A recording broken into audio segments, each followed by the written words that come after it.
नमस्कार मंडळी. आजच्या आपल्या साफसफाईच्या पॉडकास्टमध्ये मी संध्या तुम्हा सर्वांचं मनापासून स्वागत करते.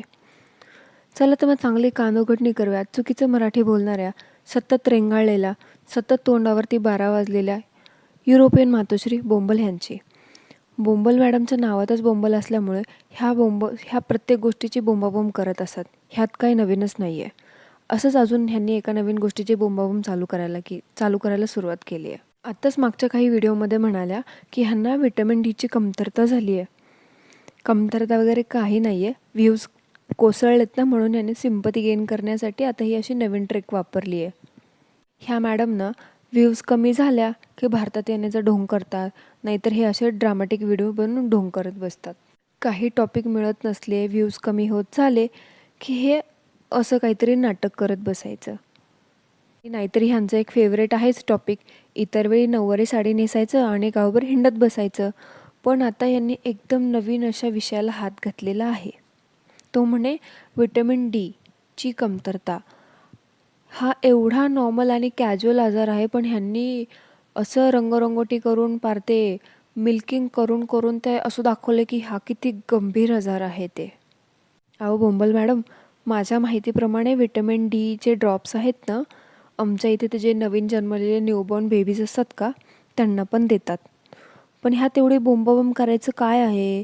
शेवटी काय, तुमचं नावातच बोंबल आहे, त्याच्यामुळे तुम्ही बोंबाबोंब करणं हे साहजिकच आहे.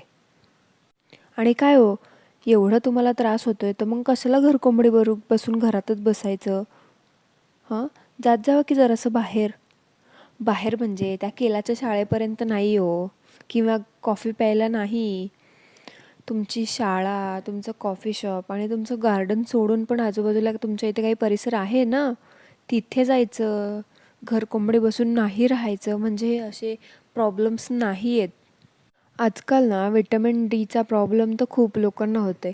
लहान मुलं ते पार म्हाताऱ्यांपर्यंत होतं. कोविड आल्यापासून तर पार अगदीच जास्त आहे. भारतात पण काय, भारतातच काय, जगभर लोकांना आहे. दक्षिण भारतातल्या लोकांना तर हे खूप जास्त प्रमाणात होतं. तू एकटीच तिकडेच राहतेस म्हणून काय तुला असं वाटतं का की बाबा तिकडच्या लोकांसारखे तुला पण सगळे तिकडचेच आजार होतात? तिकडचे आजार बिजार असं काही नाही हां. It is very common. हे पार एकदम नॉर्मल आहे. So take a chill pill आणि एवढा बोंबाबोंब करू नकोस ह्या गोष्टीची. ते म्हणतात ना, इतभर असलं तरी हातभर दाखवतात, ते तसं करतेस तू. बोंबल कुठली. अरे तुझ्यापेक्षा कितीतरी बायका पार सकाळी पहाटे 4-5 वाजल्यापासून पार त्यांचं काही दुखू दे, खुपू दे, पिरियड्स असू दे, पार मरेपर्यंत घरातली, बाहेरची, सासू-सासऱ्यांची, ऑफिसातली, मुलांची कामं करतात, स्वतःची हौस-मौज करतात. पण तू काय, घरातली 4 भांडी पण तुझी ती मशीनच घासते, फरशी पण उभ्या उभी पुसतेस, आणि 4 पोळ्या आणि एवढं भातभाजी बनवायला पण तू एवढी नाटकं करतेस. कशाला एवढं? आणि शेवटी बोंबाबोंब करायची की मला ह्याव झालं आणि मला त्याव झालं. त्या बायका नाही बसत तुझ्यासारखं असं बोंबाबोंब करत, रडत, सिम्पती गेन करत. आणि काय हो बोंबल मॅडम, तुम्हाला आरामाची कशाला गरज? कशाला पाहिजे तुम्हाला आराम? तुम्ही जर आराम केला तर व्लॉग कोण बनवणार? आराम केला तर वेस्टर्न कपडे, जीन्स जे तुमच्याकडं कलेक्शन आहे, एवढं सगळं तुम्ही आत्ता शेअर केलं, ते सगळं कोण घालणार? तुमचं ते तुम्ही जे मेंटेन केलेलं फिगर ते फ्लॉन्ट कोण करणार? तुम्ही घरात बसून घरकोंबडीत राहतच, घरात बसून खाल्लं, 4 भांडी घासून आराम करायला गेला तर तुम्ही असं फार भोपळा व्हाल. मग ते कपडे कोणाच्या उपयोगाला येतील? आणि आमचं मेन म्हणजे मनोरंजन कोण करणार? व्लॉग्स टाकून माहिती कोण देणार? इम्पॉर्टंट माहिती शेअर करता ना तुम्ही, त्या कोण करणार? ते महत्त्वाचं बाजूला राहतं ना. त्याच्यामुळं काही नाही आहे बोंबल मॅडम. आराम वगैरे गेला खड्ड्यात. आराम बिराम काही करायचं नाही. न चुकता एकदम असे मस्त मस्त पार थंबनेल बिमनेल भारी लावलेले एकदम फ्रेश व्लॉग टाकत जावा. आराम बिराम काही नाही करायचा. आणि खरंच तुम्हाला असं वाटत असेल ना एकदम मनातून की बाबा नाही, मला आरामाची खूप गरज आहे, आता मी मरायला लागले, तर मग फक्त एकाच अटीवर आराम करायचा.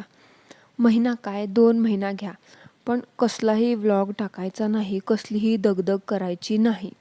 तर आराम करायचा असेल तर करा, नाहीतर मग नकोच, आपलं व्लॉगच करा. पण मंडळी, ह्यांच्या मनात काय आहे तुम्हाला माहिती आहे का? आराम केला तर पगारपाणी बंद होईल ना. त्याच्या जीवावर त्यांनी BMW ची लेटेस्ट मॉडेल घेतली आहे, ती ट्रिप्स मारतात एवढ्या ते. सो आराम नाही करायचा. EMIs असतील ना त्याचे. आणि काय हो बोंबल मॅडम, आरामाची गरज आहे असं म्हणता, एवढं मिल्किंग करून बोलात बोंबलून बोंबलून, मग गावभर कॅमेरा घेऊन कशाला हिंडता? गार्डन दाखवताना, पार कुंड्यापर्यंत कॅमेरा नेताना, स्किन केअर करताना, फेन्सिंगचं मटेरियल आणायला जाताना, तेव्हा तुम्हाला नाही जाणवली का व्हिटॅमिन डीची कमतरता? किंवा तेव्हा तुम्हाला नाही जाणवलं का थकवा? उगाच आपलं ते नाटक करायचं, व्ह्यूज ढासळल्या की हे असं काहीतरी करायचं. मंडळी, मेन मुद्दा तर राहिलाच ना. तुम्ही पाहिलंत का मॅडमनी स्किन केअर रुटीन शेअर केलं आहे ह्यांचं. ह्या बोलल्या की डर्मटॉलॉजिस्टकडून ह्यांनी काही स्किन प्रॉडक्ट्स आणलेले आहेत. डर्मटॉलॉजिस्ट म्हटले का मी? माझंच चुकलं. हे बघा, त्यांच्यासोबत राहून राहून त्यांचं बघून बघून पण मी पण असं असं इंग्रजी बोलायला लागले. डर्मटॉलॉजिस्ट नाही, डर्मलॉजिस्ट. आणि स्किन टाईप नाही म्हणायचं. मी एक उदाहरण देते हां. त्यांनी जसं बोलल्या, त्या जसं बोलतात ना तसं असंच बोलायचं मंडळी. मी ना माझ्या डर्मलॉजिस्टकडून माझ्या स्किन टोनला सूट होणारे प्रोडक्ट्स घेतलेत. अगं बोंबल, किती ते चुकीचं बोंबल ते डर्मटॉलॉजिस्ट असतं, डर्मलॉजिस्ट नसतं. आणि ते स्किन टाईप असतं, स्किन टोन नसतं. मंद फाउंडेशन लावतात का ते स्किन टोनवरती लावतात, आणि स्किन केअर करतात का ते स्किन टाईपवरती करतात. कसं काय चालवून घेतात ते मनोजरावनं, त्यांचं त्यांनाच माहिती. त्यांच्या हिमतीची ना दाद द्यायला पाहिजे. आता अंदमंद भक्त म्हणतील काय, ते बघा, ही आहे नाण्याची दुसरी बाजू. इथे सगळीकडे तुमच्या बोंबलची बोंबाबोंब आहे. आणि अजून एक, दुसऱ्याच दिवशी ना बोंबल मॅडम निघाल्या होत्या गार्डनसाठी सामान आणायला. तेव्हासुद्धा बोलल्या, आम्ही तुम्हाला 3 वर्षापासून गार्डनचे व्हिडिओज दाखवतोय, गार्डनमध्ये काय काय करतोय, कुंड्या, झाडं, भाज्या वगैरे वगैरे वगैरे. तर बघा ह्यांची हिपोक्रेसी. ह्या स्वतःच कबूल करतात की गेल्या 3 वर्षापासून ह्या गार्डनबद्दलचे व्लॉग दाखवतात. हे सगळं पाहून पाहून आम्ही तर बोर झालो आहे, हे सगळं आम्हाला पाठ झालं आहे. पण ह्या बनवून बनवून काय बोर झाला नाही.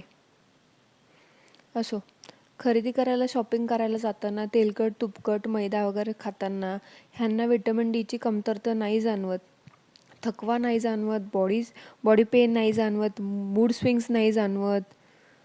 फक्त व्ह्यूज कमी झाल्या की ह्यांना हे सगळं जाणवतं, आजार येतात ना. हे सगळं कव्हरअप होतंय की नाही, हे सगळं संपत नाही तोपर्यंत मॅडमनी अजून एक बॉम्ब फोडला. ह्या म्हणाल्या की आता मला थोडीशी गरज आहे माझ्या मी टाईमची, त्यामुळे आता मी तुमच्यासोबत एक गुड न्यूज शेअर करणार आहे. तोपर्यंत मॅडमनी लगेच गुड न्यूजचा व्हिडिओ टाकला. गुड न्यूज म्हणजे ती नाही हो गुड न्यूज, काय मंडळी तुम्ही पण, ती वाली गुड न्यूज नाही. गुड न्यूज ही आहे की ह्यांच्या मैत्रिणींसोबत बोंबलायला जाणार आहेत. ही होती त्यांची गुड न्यूज.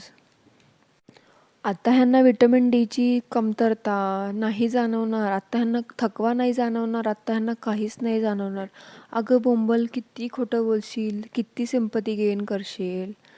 जरासुद्धा मनाची शरम नाही वाटत का हे सगळं असं करताना? आता चल बाकीचं कामं तर चला आपण म्हणू शकतो घरातली आहेत म्हणून. मैत्रिणींकडे जाताना तेव्हा तर म्हणायचं ना, बाबा 2 दिवसाची ट्रिप आहे, नाही मी आजारी आहे, असं तसं. हां, गंभीर आजार, गंभीर आजार, गंभीर आजार.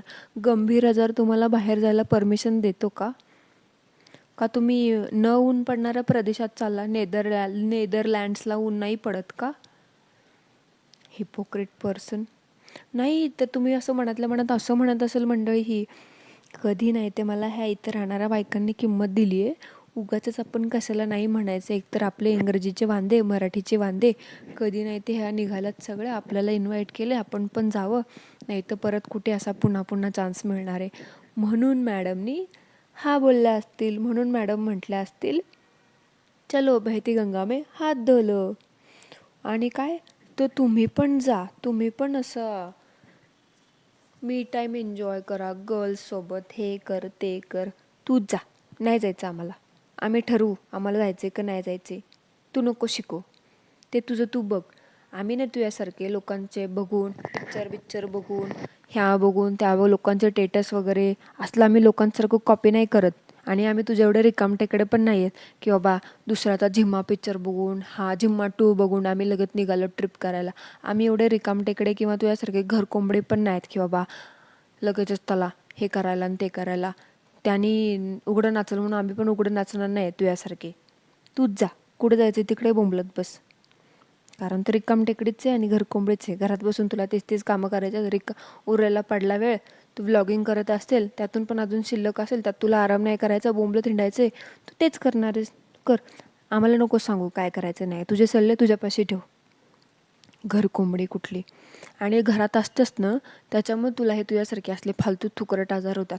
आमच्यासारख्या लोकांना नाही होत कारण आम्ही तुझ्यासारखे घरातच पडून नसतो. जेवढी घरातली कामं करतो ना, तुझ्यापेक्षा दुप्पट घरातली कामं करून बाहेरचे पण कामं करतो. बावळट कुठची. बोंबाबोंब करायची नाही तरी सवयच आहे. काय काय लोकांच्या म्हणतात ना, ते अंगात नस में होत आहे, तसं आहे तुझं ते. शेवटी नाव बोंबलतच राहणार. बावळट कुठची. चला तर मग मंडळी, हा आजचा पॉडकास्ट मी इथेच एंड करते. आय होप तुम्हाला आवडला असेल. चला तर मग भेटूया पुन्हा एकदा एका नवीन व्हिडिओसोबत. तोपर्यंत सर्वांनी लक्ष ठेवा, आजूबाजूला कुठे घाण होत असेल तर मला नक्की सांगा. साफसफाई करण्यासाठी मी इथेच आहे. तोपर्यंत सर्वांनी काय करायचं ते करा. थँक्यू. धन्यवाद.